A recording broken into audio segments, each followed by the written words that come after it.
Kwa mujibu wa taarifa zinaeleza, mabingwa wa Tanzania Bara Simba wameingia rasmi kwenye mbio za kuwania saini ya mshambuliaji hatari wa ASEC Mimosas, Kelvin Bakare, raia wa Ivory Coast, ambaye amekuwa kwenye kiwango bora msimu huu.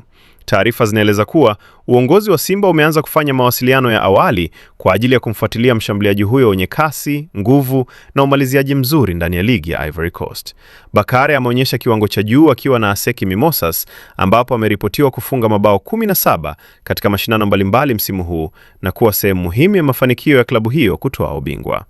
Mshambuliaji huyo ameendelea kuvutia macho ya vilabu kadhaa kutokana na uwezo wake mkubwa wa kucheza kama namba 9 wa kisasa, huku akitajwa kuwa na uwezo mkubwa wa kushambulia mipira ya juu, kucheza kwa nguvu, pamoja na kutengeneza nafasi ndani ya eneo la hatari.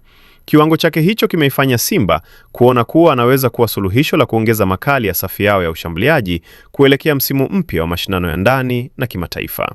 Hata hivyo, Simba haitakuwa peke yake katika mbio hizo, kwani taarifa zinaeleza kuwa klabu ya Al Masry kutoka Misri pamoja na Grenoble Foot inayoshiriki Ligue 2 nchini Ufaransa nazo zimeonyesha nia ya kuhitaji huduma za mshambuliaji huyo. Ushindani huo unaweza kufanya dili hilo kuwa gumu kutokana na thamani yake kuendelea kupanda baada ya msimu mzuri aliokuwa nao akiwa na ASEC Mimosas.